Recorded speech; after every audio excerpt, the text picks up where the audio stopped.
peine le départ de Bruno Retailleau, on a vu que son remplaçant ne se situait pas du tout sur sa ligne. Et ça, c'est plutôt rassurant pour l'avenir et pour les relations entre la France et l'Algérie.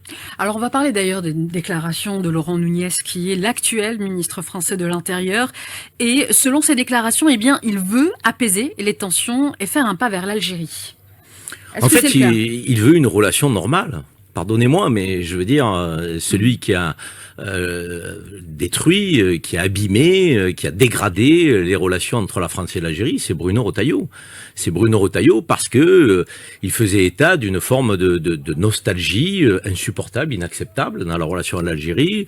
Il considérait l'Algérie comme un pays ennemi dans ses déclarations. Or, l'Algérie doit être un pays partenaire de la France, un pays respecté, un grand pays avec sa souveraineté. Et c'était pas du tout la position de Bruno Retailleau. On a là un Laurent Nunez que je connais, puisque j'ai été parlementaire européen, et il était préfet de police à l'époque à Marseille, donc j'ai eu l'occasion de le croiser. On a un Laurent Nunez qui est haut fonctionnaire de la République française, qui n'a pas envie de politiser la relation France-Algérie au sens, j'ai envie de dire, négatif du terme, qui veut pas instrumentaliser donc cette question, qui ne se prendra pas pour le ministre des Affaires étrangères, et qui considère que l'Algérie est un grand pays qu'il faut respecter. Ses premières déclarations l'attestent. Il parle d'une coopération sécuritaire, sécuritaire parce que c'est son domaine, c'est le domaine du ministère de l'Intérieur, et il dit que au cours de ces derniers mois, la France est pénalisée par l'absence de relations entre les services de sécurité. Et en quoi d'ailleurs, quel est l'autre impact du gel des relations entre l'Algérie et la France? Quel impact ça a eu sur la France déjà? Des impacts à tous les niveaux. Quand vous avez une relation, je dirais, économique qui est installée depuis des décennies avec des entreprises françaises qui travaillaient avec des entreprises algériennes. Prenez l'exemple du blé. Pour ne rester que sur cet exemple-là. Le blé, ça représentait 1 milliard par an de rentrée financière pour l'économie française. Puisque l'Algérie importait du blé français. À partir du moment où on a un Bruno Retailleau qui a voulu créer des tensions plutôt que de la coopération, on a un blé aujourd'hui qui vient de Russie ou d'un autre pays. C'est 1 milliard de pertes. Mais je pourrais donner des exemples multiples. Les 450 entreprises françaises installées en Algérie, Michel Bizac, qui est leur représentant en Algérie, le dit souvent. Il a déploré la position de Bruno Retailleau parce qu'il expliquait que ça ne servait pas les intérêts économiques français. Ensuite, il y a les enjeux aussi de migration, de déplacement. Moi, j'ai trouvé scandaleux les directives de Bruno Retailleau au préfet en France.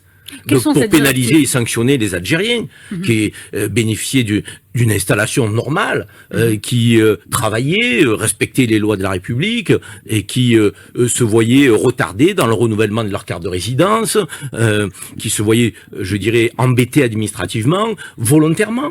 Tout ça est petit, tout ça n'est pas à la hauteur de ce qu'on est en droit d'attendre de la France. Est-ce qu'un simple changement de ministre peut vraiment apaiser des années de tension? C'est la question qu'on se pose aujourd'hui. On va décrypter ensemble comment un nouveau visage au gouvernement français pourrait potentiellement redéfinir les relations avec l'Algérie. C'est une histoire qui mêle diplomatie, économie et deux visions du monde qui s'affrontent.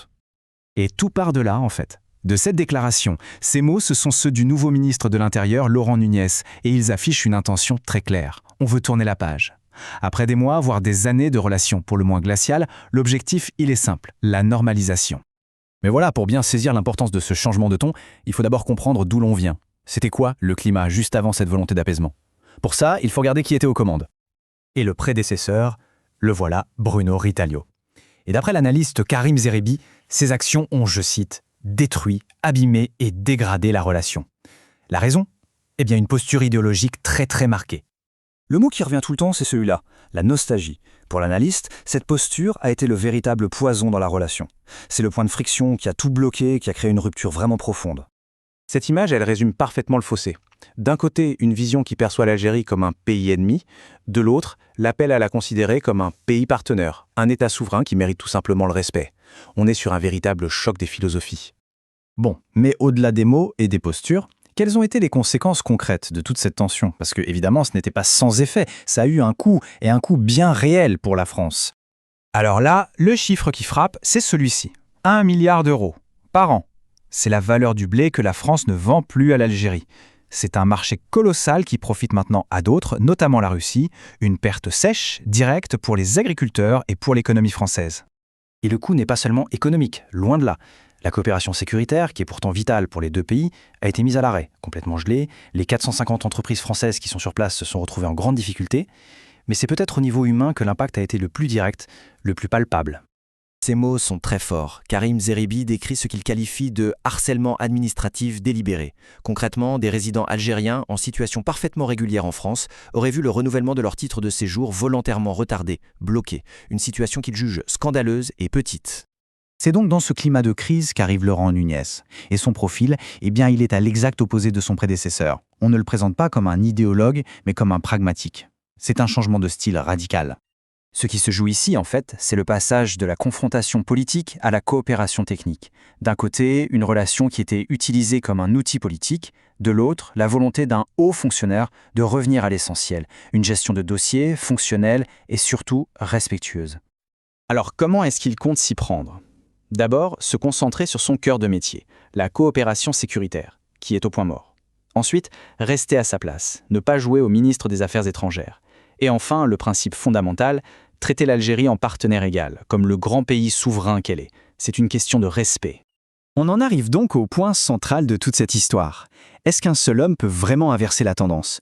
Peut-il à lui seul ouvrir un nouveau chapitre dans une relation aussi complexe, aussi chargée d'histoire ? Parce qu'au fond, ce changement va bien au-delà d'un simple remaniement. Il révèle un débat profond en France sur la bonne manière de gérer l'une de ces relations internationales les plus critiques.